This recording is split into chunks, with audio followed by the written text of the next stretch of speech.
Em nome do Pai, do Filho e do Espírito Santo. Amém. Ave Maria, cheia de graça, o Senhor é convosco.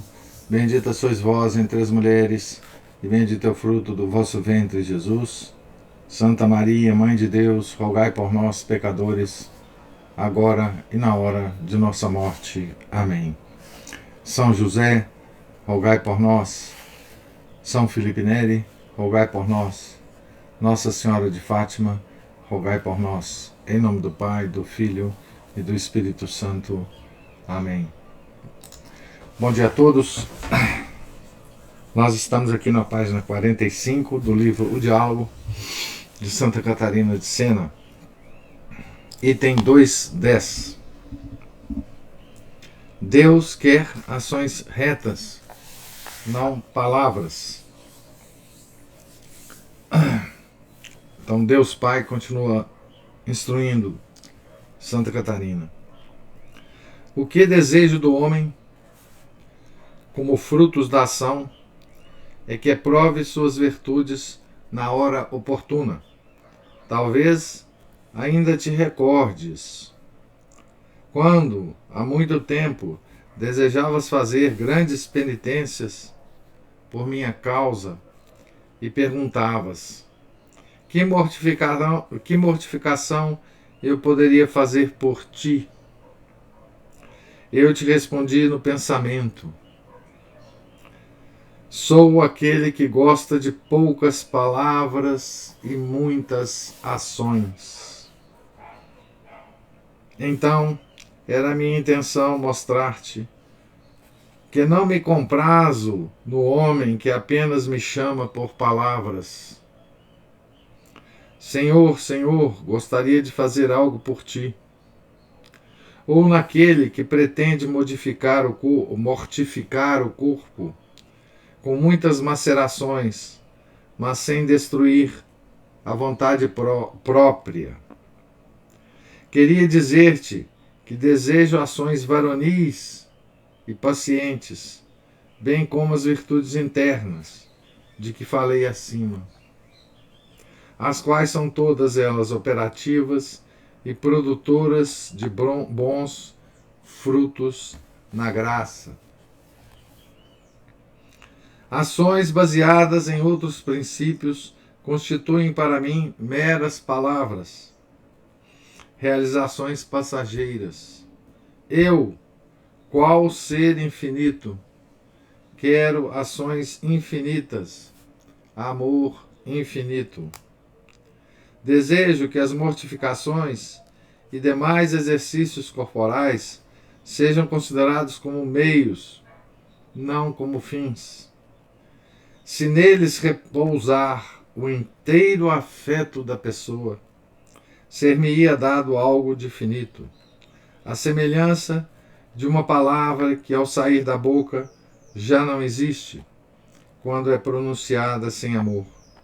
Só o amor produz e revela a virtude.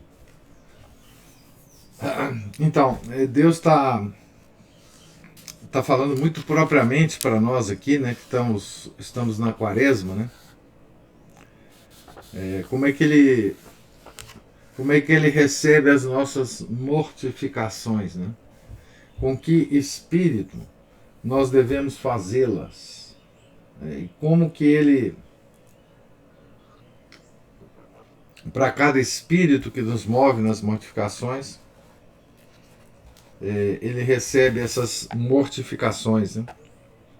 Quer dizer, se a pessoa faz as mortificações pelas mortificações, né, ele não se agrada disso, né? Nós estamos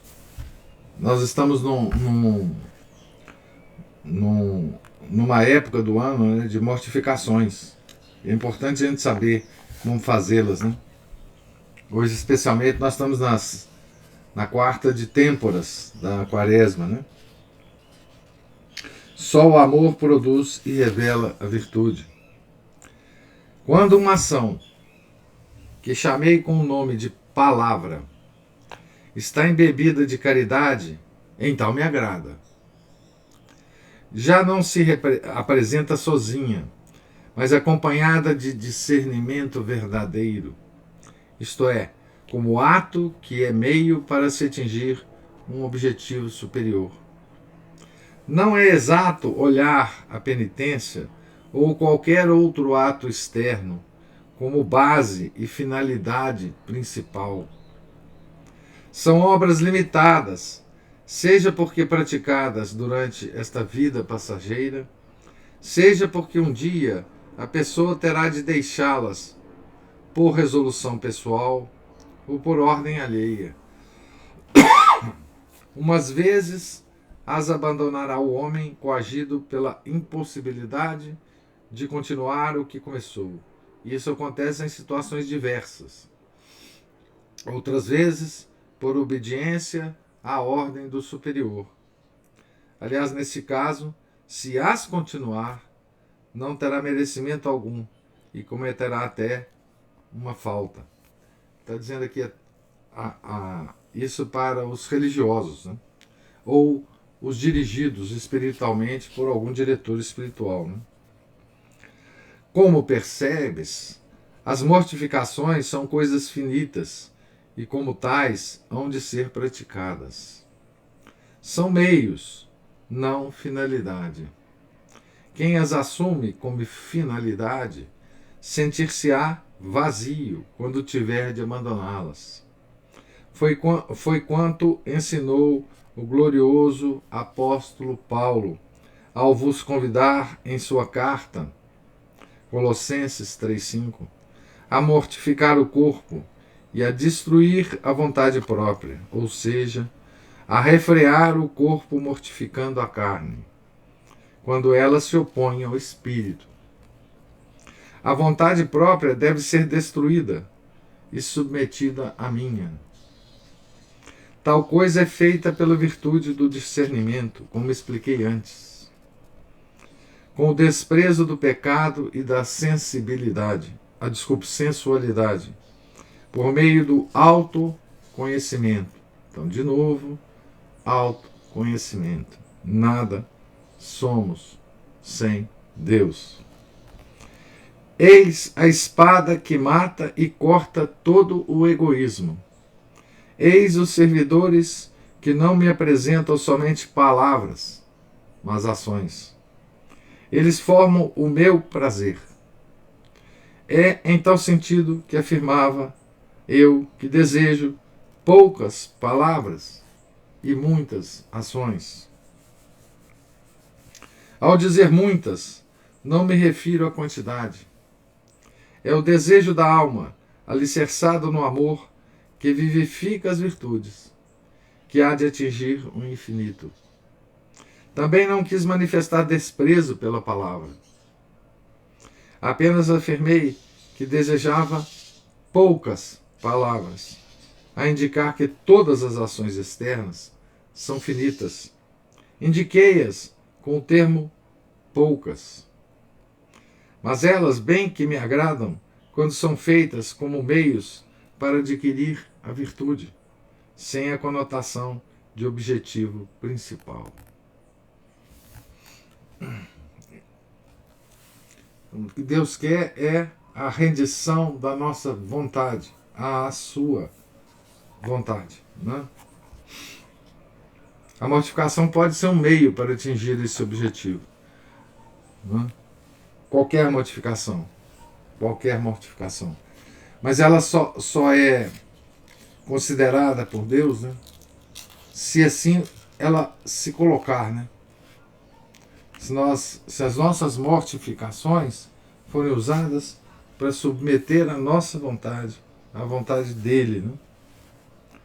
Não se deve considerar como mais perfeito o grande penitente que arrasa o seu corpo ao fazer a comparação com alguém que se mortifica menos.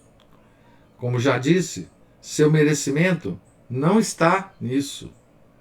Se assim fosse, mal estaria quem, por razões legítimas, não pode fazer atos de penitência externa e vive unicamente na prática do amor, sob a luz do discernimento, sem poder agir diversamente.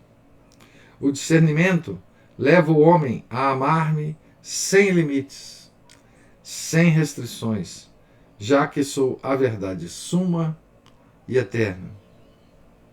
É relativamente ao amor ao próximo que o discernimento impõe limites e formas de amar. Ao brotar da caridade, o discernimento faz amar o próximo ordenadamente. Pela caridade exercida com retidão, ninguém pode pecar, prejudicando-se, sob o pretexto de ser útil aos outros.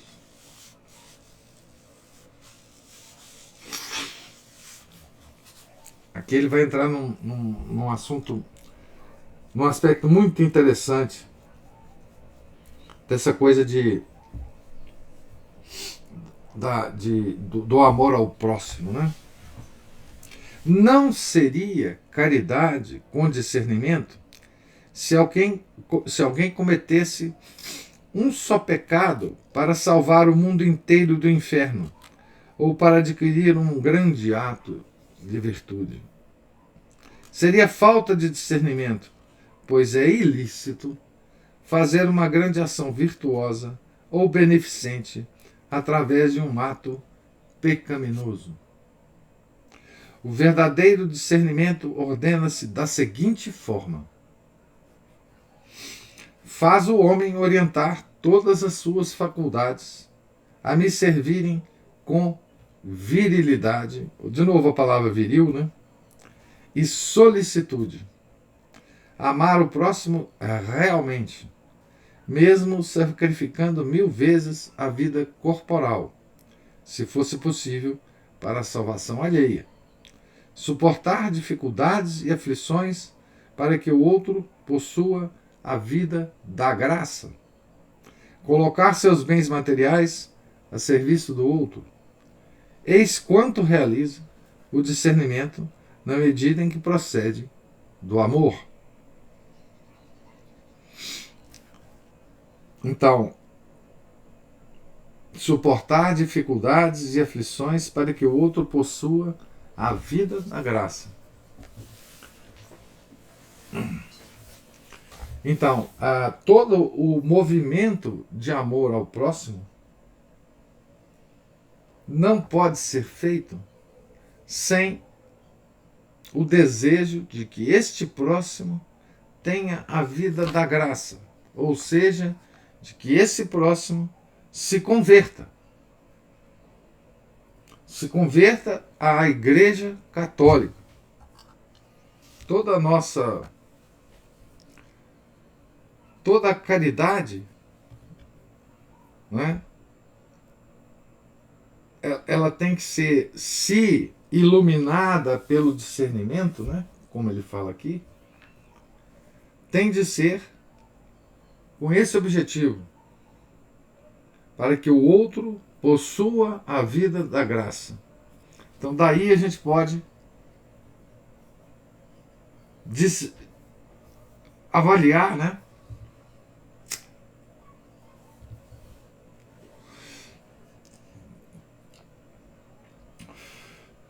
uma obra social, né? Hoje está na moda, né, na própria igreja, né, obras sociais, pastorais, né, as tais pastorais.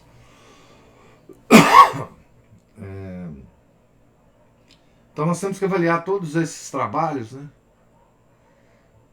de forma a alinhar ao que o Deus Pai fala a Santa Catarina de Sena. Por exemplo,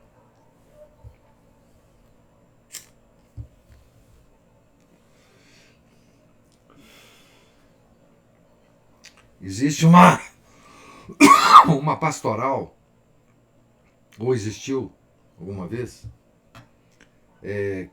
relacionada aos presos, né?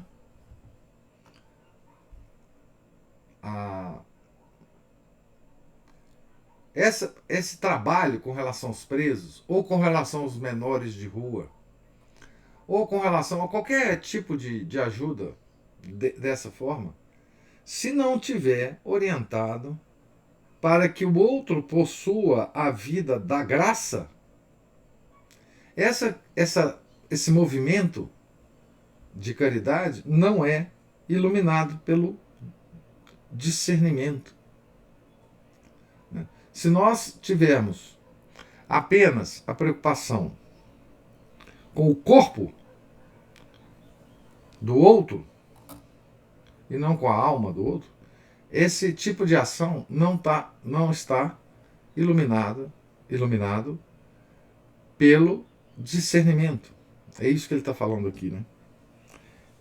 E hoje é muito comum, né?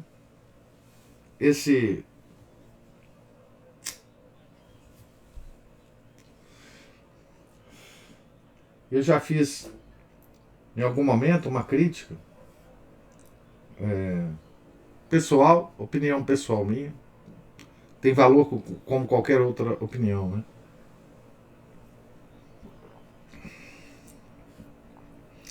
Ao movimento pró-vida, que em si é extremamente valoroso, né? Salvar a criança do assassinato, né? No útero da mãe. Mas se esse trabalho não tiver orientado para que essa criança que foi salva, que nasceu, né, que a vida dessa criança não seja orientado para que ela possua a vida da graça, esse é o tipo de trabalho que Deus está falando, que não está iluminado pelo discernimento. Se a gente só procura salvar essa criança para que ela nasça, mas que depois ela se perca na vida, esse tipo de trabalho não está orientado pelo discernimento. Nós temos que salvar essas crianças e convertê-las, converter eventualmente a mãe. No processo todo o nosso trabalho tem que ser orientado para a vida da graça dessa pessoa que vai nascer. Né? Nem sempre é assim, né? Os movimentos pró-vida são inclusive multirreligiosos, né?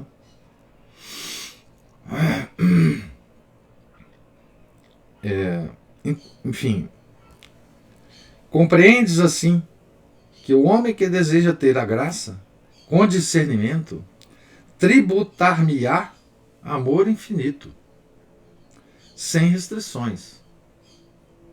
Quanto ao próximo, ter-lhe-á juntamente com esse amor infinito uma caridade ordenada, não se prejudicando com pecados, sob o pretexto de ajudá-lo.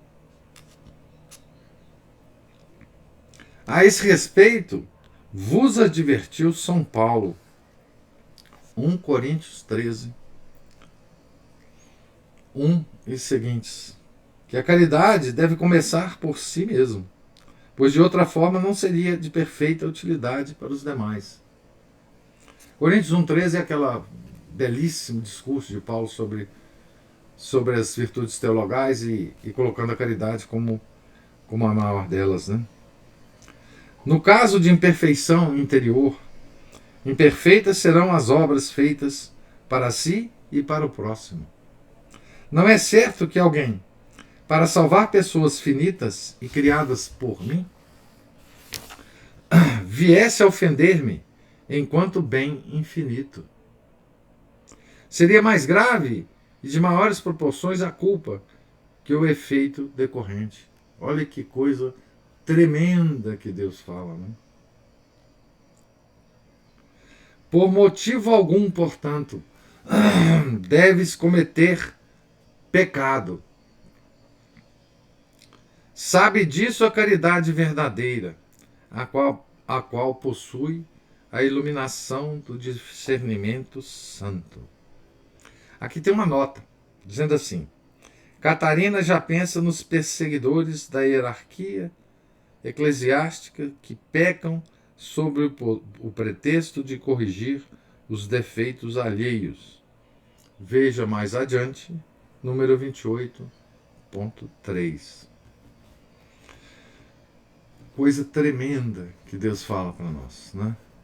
O que Deus está falando para nós, gente, é que no afã de obras de caridade, nós podemos estar pecando gravemente contra Ele. Tá certo? E isso deve nos fazer pensar muito, né? O discernimento é uma luz que dissolve a escuridão, afasta a ignorância e alimenta as virtudes, bem como as ações externas que conduzem à virtude. Ele constitui uma atitude prudente que não padece enganos, uma atitude perseverante que não pode ser vencida. O discernimento estende-se do céu à terra, isto é, do conhecimento do meu ser até o conhecimento do próprio ser, do meu amor ao amor pelo próximo, e sempre com humildade. Prudentemente, ele evita e sai ileso de todos os laços do demônio e dos homens. Sem outras armas, além da paciência, ele superou o demônio. Mediante essa doce e gloriosa iluminação, a carne reconheceu a própria fraqueza, desprezou-se, venceu o mundo, submeteu a um amor maior, envileceu-o, como o Senhor dele fez caçoada. Devido ao discernimento, os seguidores do mundo são incapazes de destruir as virtudes internas. Ao contrário, suas perseguições até as fazem aumentar, servindo-lhes de prova. Como indiquei, as virtudes são concebidas interiormente no amor e depois se revelam, exteriorizam-se através do próximo. Assim, se as virtudes não se mostrarem, agindo exteriormente no tempo da perseguição, é sinal de que não se tratava de verdadeira virtude interna. Já disse e expliquei, no item 2.5, que uma virtude não será perfeita, nem frutificará, senão em benefício dos homens. Acontece como para a mulher que concebeu um filho. Enquanto não der à luz a criança, de modo que a veja a sociedade, seu marido não dirá que tem um filho. Sucede o mesmo comigo, esposo da alma. Até que a pessoa não exteriorize sua virtude no amor do homem, revelando-a de acordo com as urgências em geral ou em particular, afirmo que na realidade não é interiormente virtuosa. O mesmo afirmo quanto aos vícios, pois todos eles são cometidos contra o homem. E é interessante essa questão do vício, né? Se o homem tem uma tendência interna ao vício, mas ele não a exterioriza, isso também não é vício, né? A mesma coisa com a virtude. Ela tem que ser exteriorizada, se dirigir ao próximo, sumário e exortação. Acabas de ver como eu, a verdade, revelei a ti os princípios pelos quais poderá atingir e conservar uma grande perfeição. Expus, itens 2.1 e seguintes, como das reparações pela culpa e pelo reato em ti mesma e nos outros. A tal respeito, eu ensinava que as mortificações suportadas pelo homem nesta vida mortal, por si mesmas, são insuficientes a satisfazer pela culpa e pelo reato. hão de estar acompanhadas pelo amor caritativo, pela contrição verdadeira, pelo desapego do pecado. A penitência exterior possui valor satisfatório quando informado pela caridade. O valor não procede dos atos corporais, quaisquer que sejam eles, mas unicamente do amor e dor sentida pela culpa cometida. Tal amor é adquirido sob a luz de uma inteligência e de um coração desinteressados e livres, inteiramente voltados para mim, que sou o amor. Inteligência e coração desinteressados, né? Inteligência e vontade desinteressados. Expliquei tudo isso porque me pediste, desejosa de sofrer. Eu queria que tu e meus seguidores conhecesseis o modo de vos oferecerdes a mim em holocausto, num sacrifício ao mesmo tempo corporal e espiritual, à semelhança de um copo de água dado ao patrão. Como o oferecimento da água seria impossível sem o copo, e como a apresentação do copo sem a água lhe seria desagradável, assim acontece convosco. O vaso que me dais são os inúmeros sofrimentos externos, preparados por mim, sem que vós escolhais lugares, tempos ou tipos de dor. Tal vaso há de encontrar-se cheio, isto é, deveis sofrer com paciência e amor. Como? Suportando, tolerando os defeitos alheios, odiando e desprezando o pecado. Olha como é que Deus está resumindo tudo que ele falou, né? Tudo que ele falou.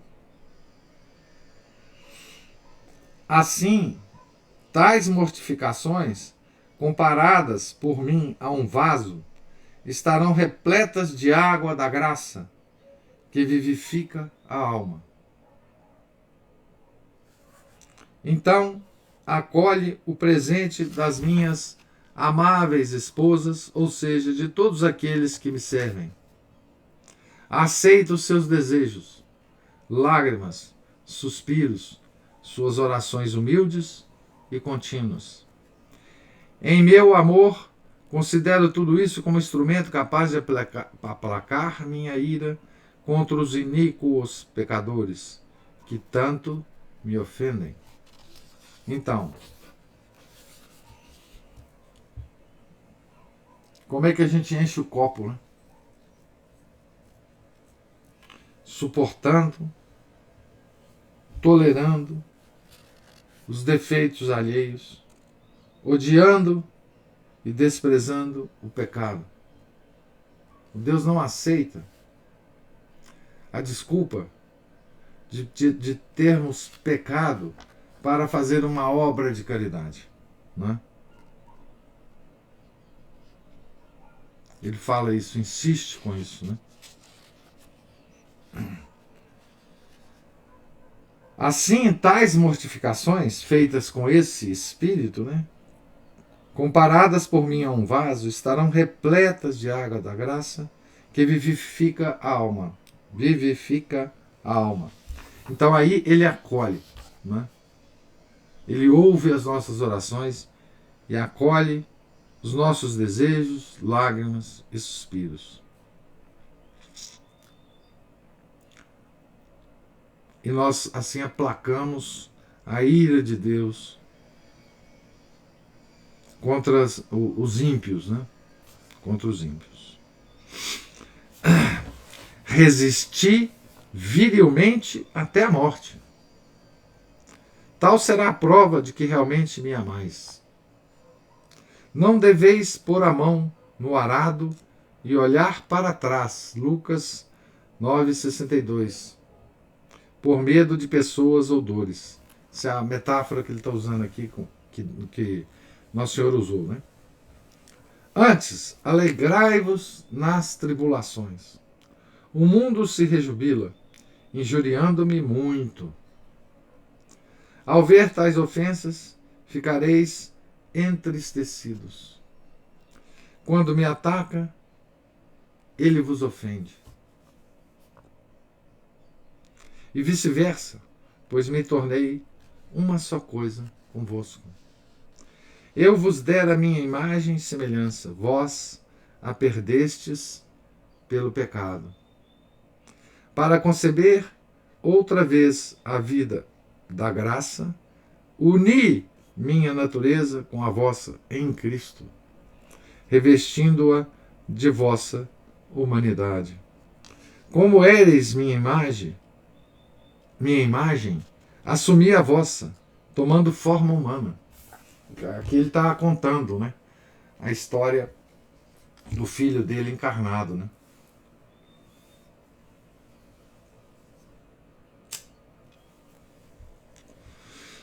E por que Nosso Senhor encarnou, né? Como éreis minha imagem, assumi a vossa, tomando forma humana. Sou, pois, uma coisa convosco, se não vos afastais pelo pecado. Quem me ama, encontra em mim e eu nele. Essa é a palavra do próprio verbo, né? Encarnado.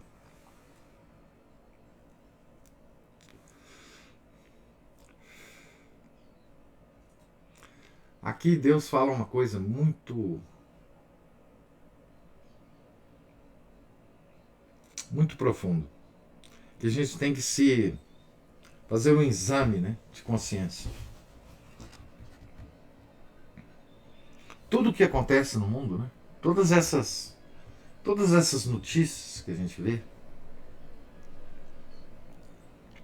será que nós nos entristecemos com essas notícias? Não estou dizendo só notícia em relação à nossa Santa Madre Igreja. No mundo inteiro. Nós nos entristecemos com as notícias porque elas são ofensas a Deus?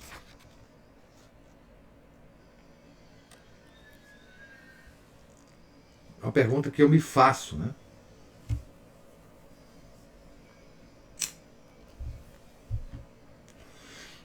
Nós nos entristecemos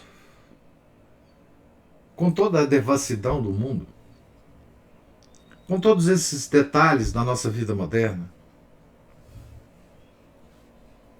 com todos os vídeos do YouTube, com todos os programas de televisão, com todos os comportamentos devassos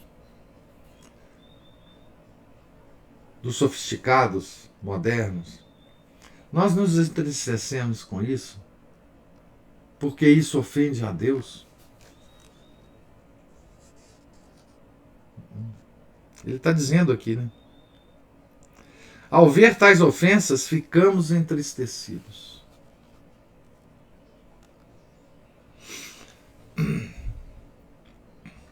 Nós rezamos em reparação a essas ofensas? Todas são perguntas feitas a mim mesmo, tá? Não é a vocês, não. Será que eu me entristeço por causa disso? Será que em todas essas situações eu penso primeiro nas ofensas a Deus do que em qualquer outra coisa? Porque ele está falando aqui. Ao ver tais ofensas, ficareis entristecidos.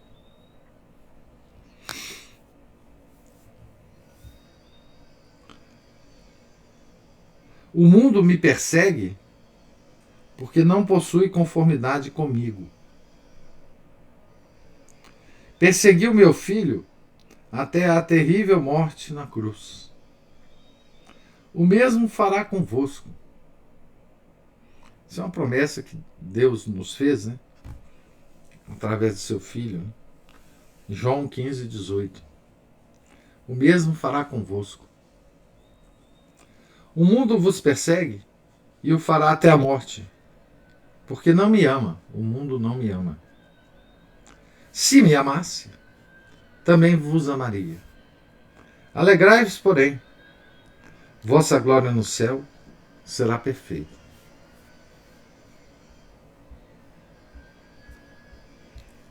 Então, a gente costuma reclamar, né, da perseguição do mundo. A gente costuma reclamar da inadequação nossa com o mundo até muito próximo da gente, né, das nossas famílias, do nosso ambiente de trabalho, do nosso círculo de amigos, da nossa falta de simpatia. Nós não contamos com a simpatia das pessoas, né? E às vezes a gente esquece que Nosso Senhor tinha já nos alertado para isso, né?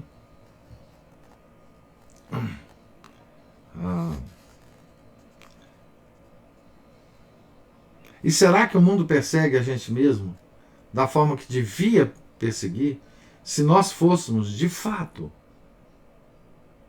um seguidor de Nosso Senhor Jesus Cristo? Será que nós não fazemos muitas concessões ao mundo para evitar essas perseguições? Será que nosso amor a Deus não é tão deficiente que o mundo nem percebe isso e não nos persegue como devia perseguir? O quanto o mundo realmente nos persegue? Não? Digo-te ainda, quanto maiores forem as dificuldades da hierarquia da Santa Igreja, maior será sua felicidade e consolação.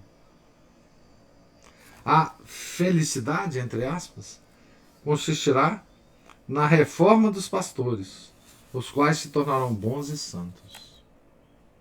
Serão flores de glória, no sentido que exaltarão o perfume das verdadeiras virtudes, dando-me glória e louvor. Tal será a reforma dos meus ministros e pastores, como flores perfumadas. Quanto aos frutos, a igreja não precisa de reforma, dado que eles não diminuem, nem são prejudicados pelos defeitos dos ministros. Alegrai-vos, portanto, nas dificuldades. Tu, o teu diretor espiritual e os outros servidores meus. Falando diretamente para Santa Catarina. Qual verdade eterna eu prometi dar-vos consolação. Dá-la-ei depois da provação, pelo muito que suportardes, pela reforma da Santa Igreja. Ele está falando aqui num tempo, né? No tempo de Santa Catarina. Ele está essa observação dele se refere aos problemas enormes da igreja no tempo de Santa Catarina. Não é? Lembramos que Santa Catarina viveu no tempo do grande cisma do Ocidente, né? Da peste negra, enfim. Cada época tem os seus problemas. Nós vivemos em outra época, né? É impossível imaginar o que Deus falaria para uma alma escolhida hoje, né? Não sei o que ele falaria, né? Em relação à Santa Madre Igreja, né? Mas tudo que ele falou aqui, né, se aplica tanto no século XIV quanto no nosso século, né? Que é as condições que ele impõe, né, para aquele que quer ser seu seguidor. E são coisas tremendas, né? E são coisas tremendas. Principalmente para nós, né, do século XXI, né? Coisas tremendas. Talvez não fosse tão tremendo assim, né, para uma pessoa do século XIV. Né? A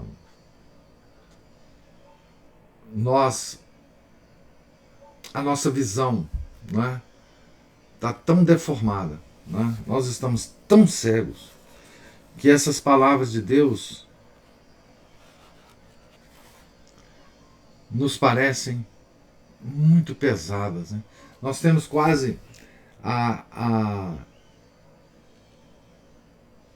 reação daqueles seguidores de nosso Senhor Jesus Cristo, quando ele faz aquela exortação, né? Quem não comer a minha carne e beber o meu sangue não terá participação comigo, né? Naquele terrível capítulo 6 do Evangelho de São João, né? E eles falaram, essas palavras são muito duras, e se afastaram dele, né? E se afastaram dele. Não suportaram a realidade da vida, não é?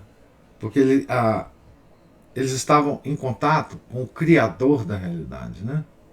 Nosso Senhor Jesus Cristo. Então, não suportaram. Né? Aqui nós estamos na mesma situação. Né? Deus, Criador da realidade, Deus Pai, primeira pessoa do Santíssima Trindade,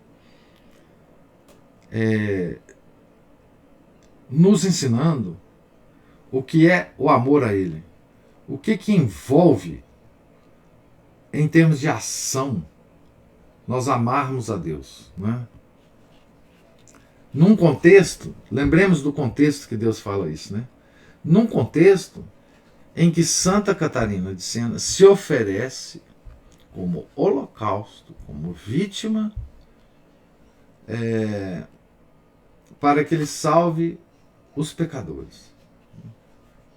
Então ele está explicando a Santa Catarina os detalhes desse oferecimento dela, os detalhes do amor que o homem tem que ter para com ele, né? Tá certo?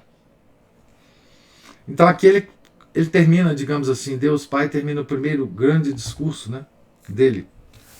E agora Santa Catarina volta a falar, né? Nesse próximo capítulo, Santa Catarina volta a falar com Deus. Volta a estabelecer o diálogo, né? Até aqui ela ouviu Deus Pai depois daquela primeira intervenção dela, né? As 4 petições, tá certo? Enfim, o oferecimento dela como vítima, né? Tá certo? Então Deus faz todo esse discurso que nós lemos até aqui, não é? Lemos e comentamos, tá certo? E agora então Santa Catarina volta a falar por algum momento, não é? Nós vamos ver isso na próxima leitura. E aí Deus retoma a palavra, tá certo? Então, vou parar por aqui, né? Nós estamos na página, acabamos de ler a página 50 toda, né? E a partir de amanhã a gente começa na 51. O Leandro fala, verdade dura, porém salvífica. Pois é. Então, ele dá o caminho que ele quer que a gente percorra, né? Duríssimo, né?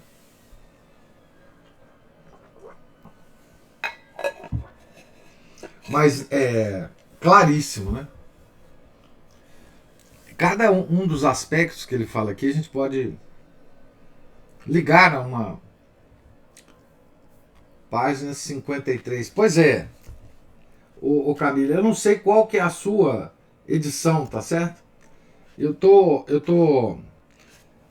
quer dizer, eu terminei o capítulo 2, eu vou começar o capítulo 3. Catarina implora a misericórdia divina. Eu não sei em que página estará esse material na edição que vocês têm, tá certo? Então eu estou sempre baseando na minha, porque eu não posso. A sua é 53, por exemplo. A minha é essa aqui, né? da Paulus, então eu não sei, tem várias edições. Então vocês marcam, façam as marcações pessoais aí, porque eu não tenho controle. A minha página, como eu disse, é a que vai começar o capítulo 3 é a página 51. Então você está dizendo que na sua edição é a 53. Perfeito, mas vai marcando aí, gente. Não confia na minha aqui não, porque a minha pode ser, de fato, diferente, né? Então, gostaria de ouvi-los agora, observações, perguntas sobre a leitura e os comentários de hoje, se for o caso, né?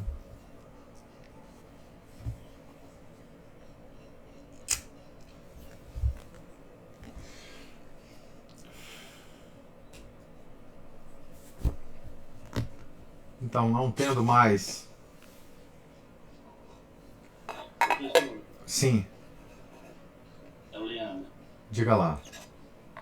Não, eu só queria então fazer um comentário que sempre me chama a atenção quando se lê esses assuntos né, de ascética, mística, né, assuntos relacionados à salvação, que as verdades de Deus a respeito da nossa vida espiritual, como o Senhor sempre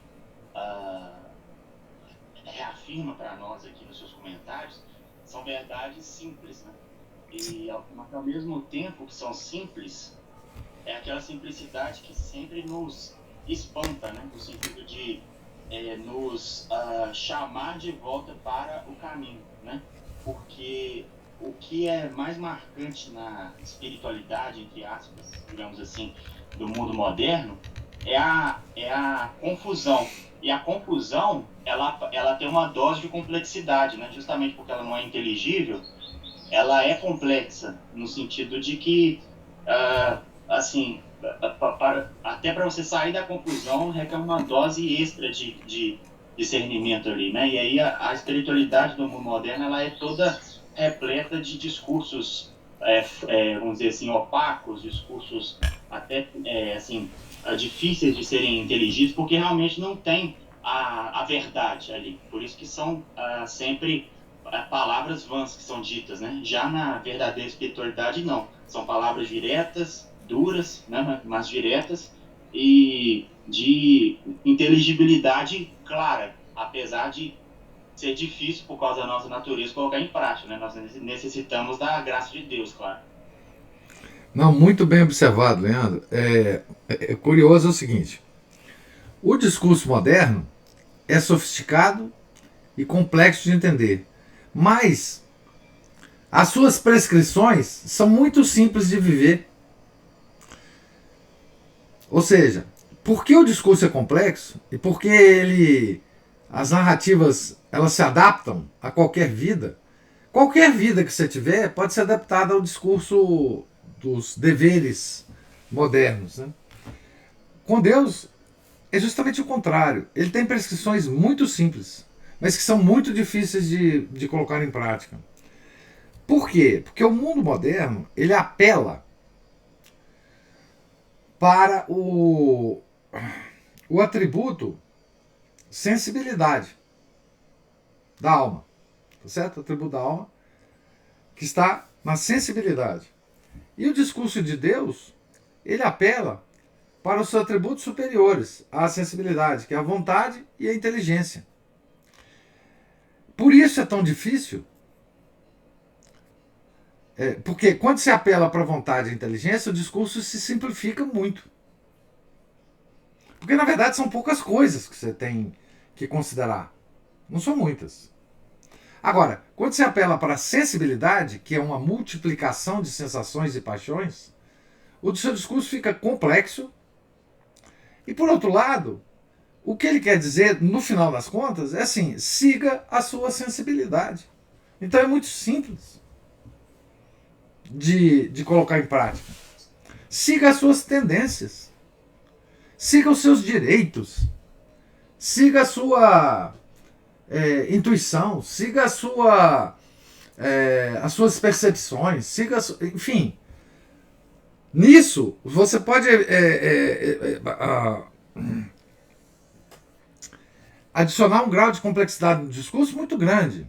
Você pode analisar cada uma das paixões humanas, cada uma das várias sensibilidades, cada uma das considerações individuais, etc. Mas no fundo, o que o Mano fala é o seguinte: siga o que você quiser, tá bom?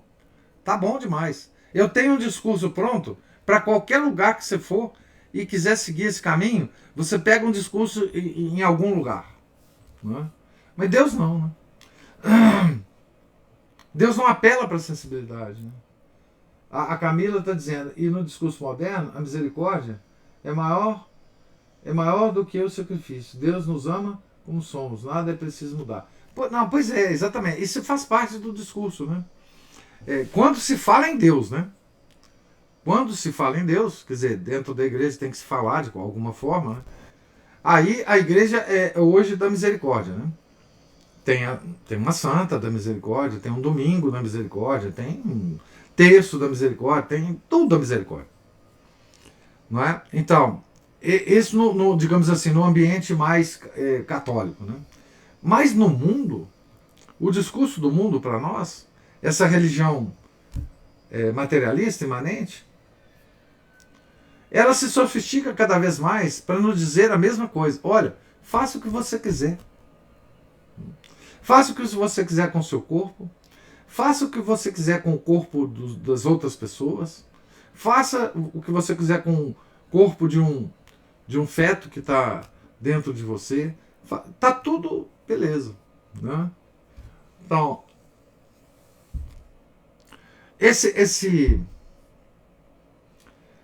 essa diferença fundamental entre o discurso de Deus e o discurso do mundo é porque eles apelam para diferentes atributos da nossa alma. Né? Os atributos superiores, que é os que têm que comandar todas as nossas ações, esses atributos são preciosíssimos para Deus. Né?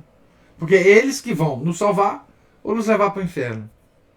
E o mundo quer pegar o atributo que mais nos seduz, né? E que passa a perna nos atributos superiores, dá rasteira nele toda hora, dá rasteira neles toda hora.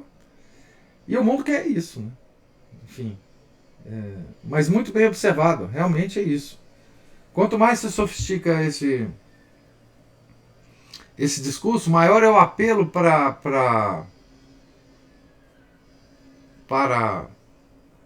a sensibilidade, né? A gente vê, por exemplo, as regras, né, que se impõem na sociedade para o nosso comportamento, todas elas têm a ver com a sensibilidade, nunca com as virtudes internas. Né?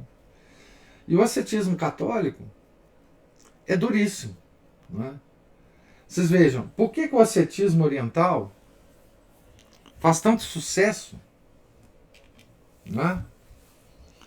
com o homem moderno, né? Essa coisa do oriental, do guru oriental, dos tibetanos, que invadiu, né? O mundo moderno através dos Estados Unidos. Né?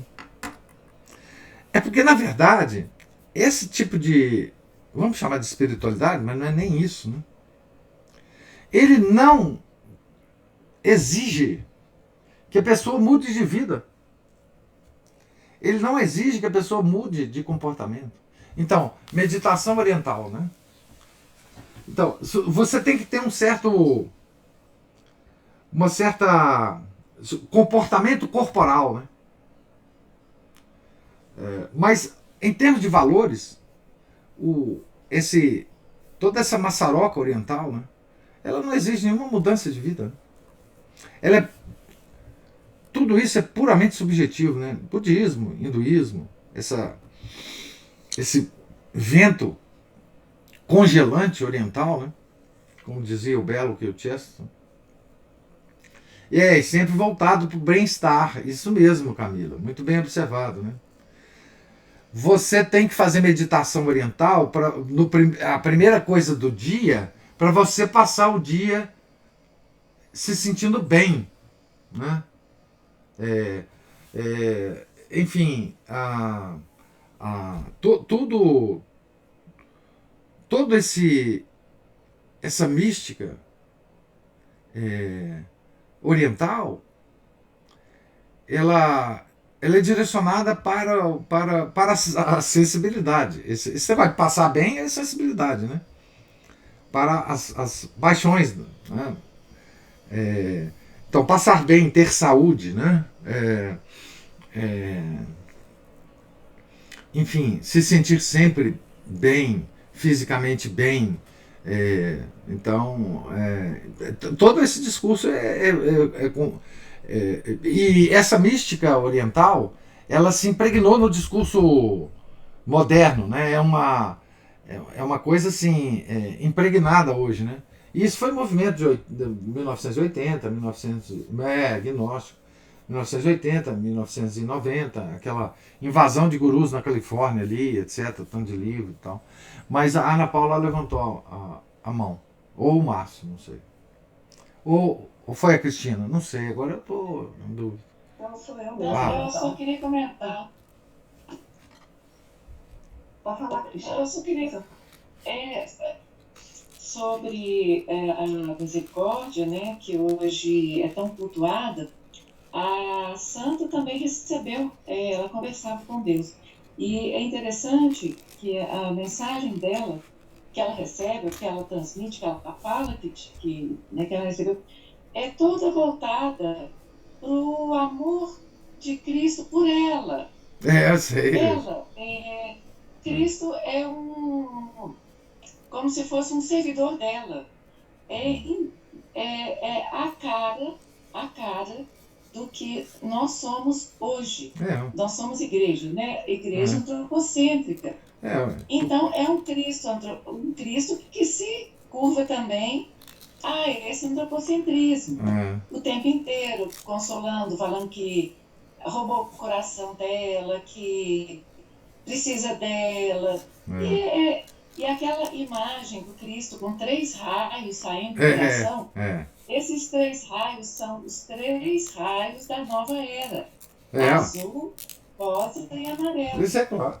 É claro. Né? É só complementando.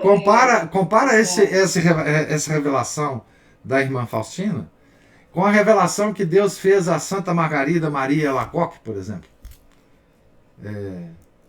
Como é que ela era tratada por Deus e como é que essa tal, né, vidente se relacionava com Deus. É só comparar. Não? Repara como Deus fala para Santa Catarina de Sena aqui, né? Como ele é duro com ela, né? Como veja, ela está se oferecendo como vítima e ele está falando, olha, dependendo de como você se oferecer, eu não vou aceitar. Tá certo? Então, assim, esse é o Deus verdadeiro, né? Que tem misericórdia? Claro que tem, porque ele está fazendo isso tudo por misericórdia. Mas o Deus o moderno só tem misericórdia, né? E olha, o Chesterton dizia o seguinte, toda vez que você pegar um atributo de Deus e colocar lá acima de todos os atributos, você cria uma heresia. É simples assim. Tá certo? Toda vez que você pegar um atributo de Deus e colocar acima dos outros, você cria uma heresia. Calvino fez isso com a onipotência de Deus. E nós estamos fazendo isso agora com a misericórdia. A Ana Paula. O que eu ia falar também tem a ver com misericórdia, porque eu acho que esse conceito de misericórdia também foi deturpado, porque é uma misericórdia a despeito diz que Deus, desse autoconhecimento que Deus está falando aqui para Santa Catarina. Porque, na verdade, a gente depende demais mesmo da misericórdia de Deus, porque se Deus for só justo conosco, nós estamos mortos. Lascados. Estamos mortos. Mas, então, Deus tem que ser misericordioso a partir do momento, a gente tem que pensar na misericórdia de Deus a partir do momento que a gente se reconhece, né, como esse ser miserável que nós somos. Isso. Né? Então... exatamente. Quer dizer, na verdade, a misericórdia de Deus é um atributo de Deus. Tá certo? Uhum. Nós não podemos nunca desconsiderar isso. Mas Deus tem outros atributos equivalentes. E o que nós esquecemos hoje foi a justiça, né? Pois é, a gente tem que pensar que ele é misericordioso, mas ele é justo também. Então, por isso, a gente tem que se emendar, né? A gente tem que mudar de vida. Exatamente. Quer dizer, por que que hoje nós temos uma igreja da misericórdia? É fácil entender de todos os estudos que a gente faz da crise da igreja, né? Claro. Então, assim,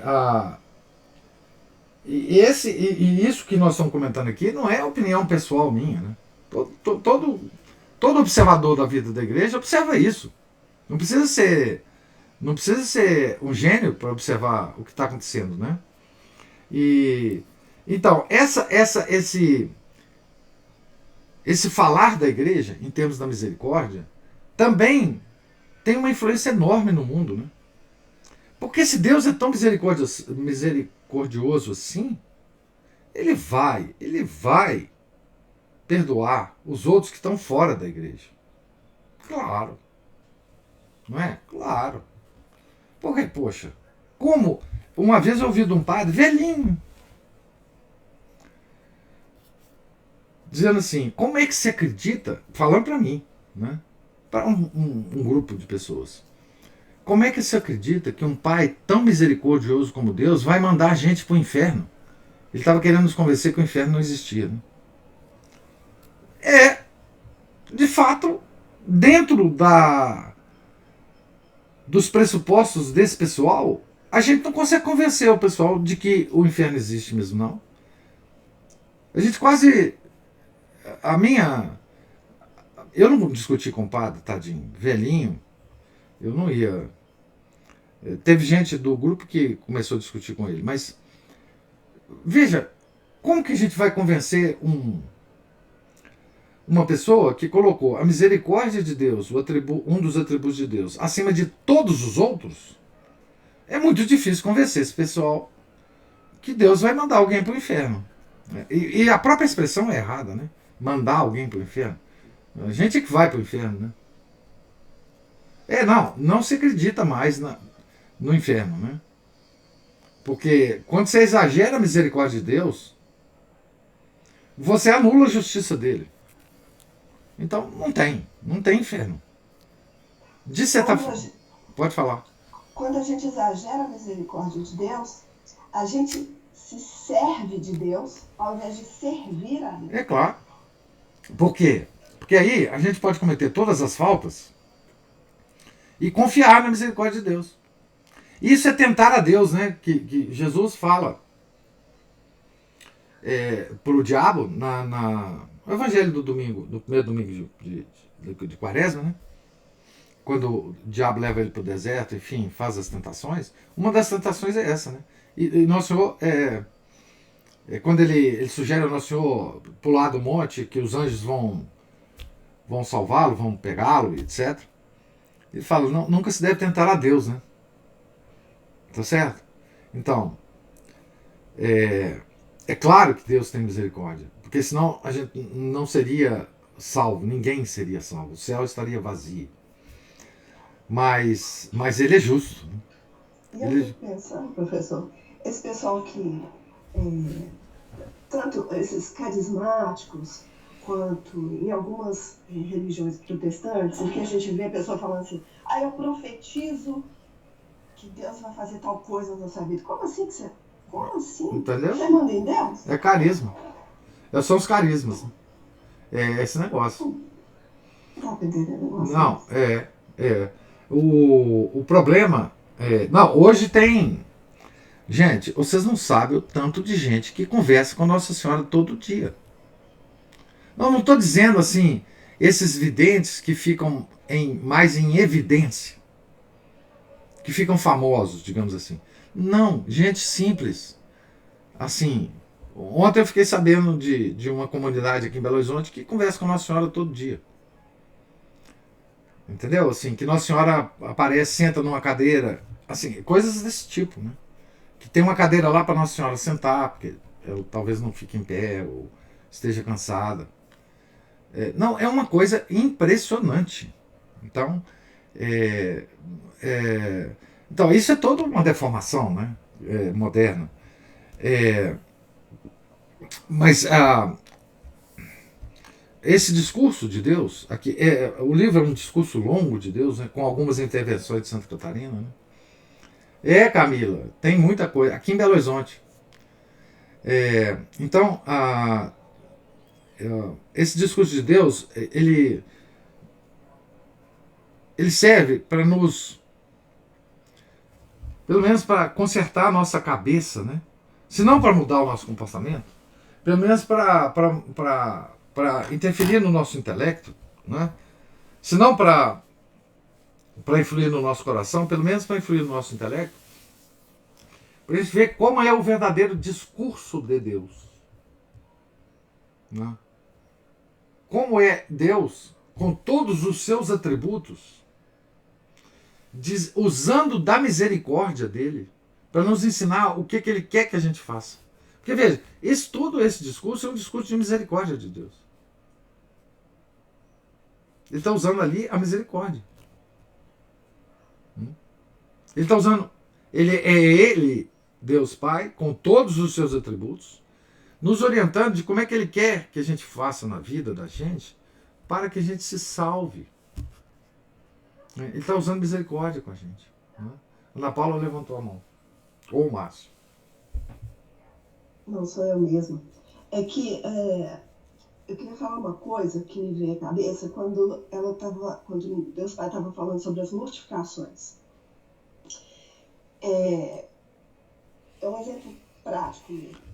Quando eu me confesso, o padre passa, né, dá uma penitência, por exemplo, ele fala lá, é para rezar 7 Ave Marias. Aí uma vez me veio a cabeça assim, o padre pediu para rezar só 7, não vou rezar 10. Aí depois eu pensei assim, gente, não, eu tenho que obedecer. A gente tem que treinar, porque a gente até você fica assim, porque tem um espírito mesmo de soberba até nisso, né? É uma coisa pequenininha, que são 3 Ave Marias a mais, né? Assim, que mal há nisso, né? Mas assim, eu estou desobedecendo. Ele falou para rezar 7, então reza 7, né? A gente tem que ter cuidado, tudo bem, tem muita questão, né, que você fala, da obediência hoje em dia, não pode ser uma obediência cega, mas naquilo que tem que ser obediente, tem que ser obediente. Tem que ser obediente. E a gente tem que treinar a nossa obediência desde essas pequenas coisas mesmo. Claro, isso mesmo, você deu um exemplo sensacional. Por que nós temos a tendência a fazer isso que você teve a tendência de fazer? Porque nós queremos parecer bem na foto. Nós queremos alimentar o nosso orgulho. Exatamente, a luta contra o nosso orgulho seria exatamente obedecer. Exatamente obedecer. Né? A gente obedece à igreja. Quando a gente obedece à igreja, no que tem que obedecer, nós demonstramos a virtude da obediência, obviamente, mas também a humildade. Porque às vezes a gente nem entende por que foi essa ordem do padre. As nossas penitências. Mas não é para entender. É para obedecer. Né? É para obedecer. Então, o sentido de obediência, quando a gente lê nesses livros, a gente imagina assim, mas o pessoal está falando para monge. Eu não sou monge. Então não vou obedecer. O que isso tem a ver com a gente, né? Mas a gente tem as obediências normais que a gente tem para com o nosso pastor, né? Naquilo que for correto obedecer, né? Naquilo que não for pecado. Né? Porque o que é o correto obedecer a um pastor, né? De almas? É tudo que ele falar que não seja pecado. Nós devemos fazer. Como Deus fala aqui, Se você não fizer, aí sim você está cometendo pecado. Não é?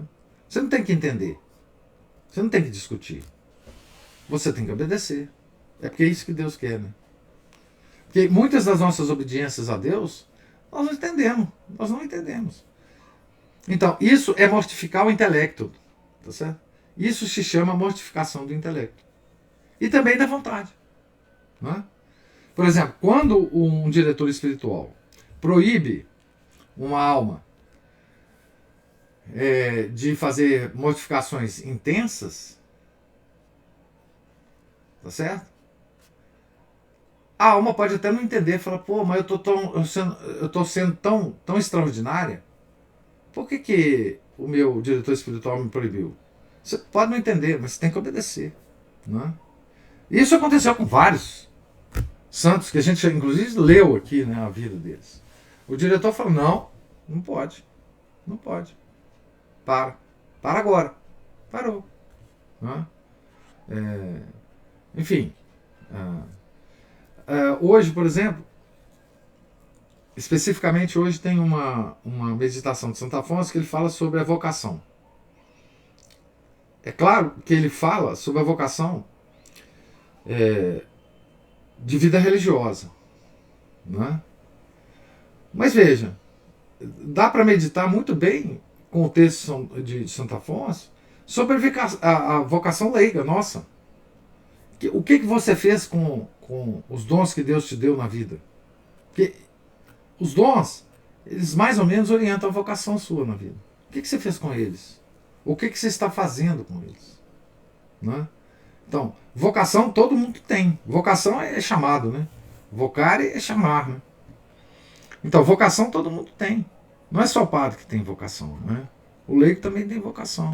O que a gente está fazendo com a vocação da gente? Né? Então, enfim,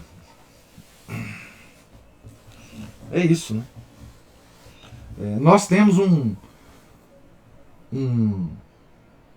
horizonte de obediências que nós temos também que cuidar, né? Para que a gente seja obediente naquilo que Deus está exigindo da gente, né? E outra, a própria vida da gente é cheia de obediências, né? A própria circunstância da vida da gente, ela é cheia de limitações, não é? Que Deus nos impõe e que a gente deve obedecer, né? A gente não deve tentar ultrapassar essas limitações de forma para alimentar cada vez mais o nosso orgulho. É duro, viu? Ouvir a palavra de Deus, né? É muito duro. Mas continuemos, né? Continuemos. Deus lhes pague, gente, a paciência comigo, a presença, a participação, né? Então, voltando, nós estamos na página 51, aqui na medição, na lição da Camila, na página 53. Amanhã a gente continuará essa leitura. Fiquem, se Deus quiser, né? Fiquem todos, tenham um santo dia, fiquem todos com Deus. Em nome do Pai, do Filho e do Espírito Santo. Amém.